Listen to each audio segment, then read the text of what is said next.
Hare Krishna everyone, welcome back to my channel. আজকে হচ্ছে 11ই মে। একদম সকাল সকাল উঠেই দেখতে পাচ্ছ বৃষ্টি শুরু হয়ে গেছে। এক পশলা বৃষ্টি হয়ে গেছে। একদিকে ভালোই হয়েছে, বৃষ্টিটা হলে একটু চারদিকটা ঠান্ডা থাকে।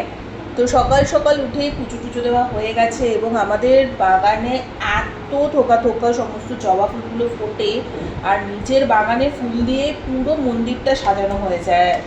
মানে মানে বাজার থেকেও আর কিনে আনতে হয় না এরকম আর কি, কিন্তু আমাদের বাজার থেকেও আসে, প্লাস আমাদের বাগানের ফুল দিয়েও ভগবানের পুজো হয়ে থাকে। কি মিষ্টি লাগছে আমাদের ছোট্ট নারুগোপালকে, দেখতেই পাচ্ছ। তো সকাল সকাল একদম স্নান টান করে পুজো টুজো দেওয়া কমপ্লিট।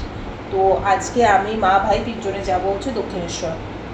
তো লাস্ট আগের বছরে মানে 2025-এ যখন দিদি এসেছিল পুজোর সময়, তখন ওই টাইমটাতে আমরা সবাই মিলে গেছিলাম। তো এই বছরে আর যাওয়া হয়নি, গঙ্গার জল টলও শেষ হয়ে গেছে। আর আমরা মোটামুটি বছরে এক দুবার তো কম করে হলেও দক্ষিণেশ্বর যাই। তো যেতে যেতে দেখলাম ওয়েদারটা ভালোই হয়ে গেছে, মানে বৃষ্টি কিন্তু কন্টিনিউ পড়ছিল, সেই অবস্থাতেই আমরা বেরিয়ে গেছি, কিছু করার নেই। বাট যেতে যেতে দেখলাম ওয়েদারটাও বেশ সুন্দর হয়ে গেছে, ঝাঁ চকচকে একদম ওয়েদার, বেশ ভালো। আজকে সুন্দর করে পুজো দিলাম। আর সবাই জানো যে বাইরে ফোন রেখে তারপরে মন্দিরে ঢুকতে হয়, যেহেতু ভেতরে ফোন অ্যালাউ না। আজকে মাকে খুব সুন্দর একটা লালের মধ্যে শাড়িতে খুব সুন্দর সাজিয়েছিল এবং সোনার মুকুটটা জলজল করছিল, এত মিষ্টি লাগছিল। আর মানে চোখ ফেরানো যায় না, অনেকক্ষণ ধরে দাঁড়িয়ে সুন্দরভাবে আমরা পুজো দিয়েছি। আর যেহেতু সোমবার ছিল তো তুলনামূলক ভিড়টা অনেক কম ছিল এই আর কি। বাট তীর্থস্থানে তো আর ভিড় একেবারে কম থাকে না, সেটা আপ ডাউন করতেই থাকে।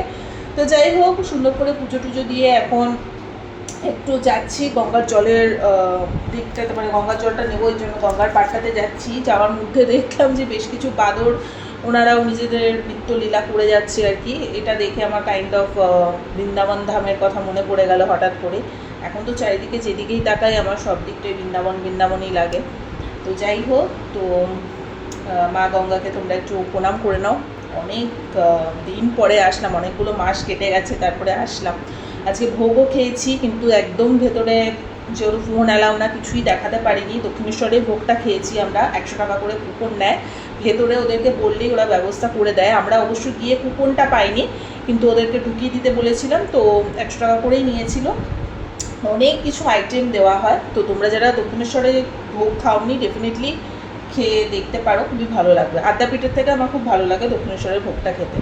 তো যাই হোক, এই ছিল ছোট্ট একটা ভিডিও। যদি ভালো লেগে থাকে লাইক কমেন্ট শেয়ার সাবস্ক্রাইব করে দিও। ভগবানের কাছে প্রার্থনা করবো ভগবান সকলকে ভালো রাখুক, সুখে রাখুক, সুস্থ রাখুক। হরি বল।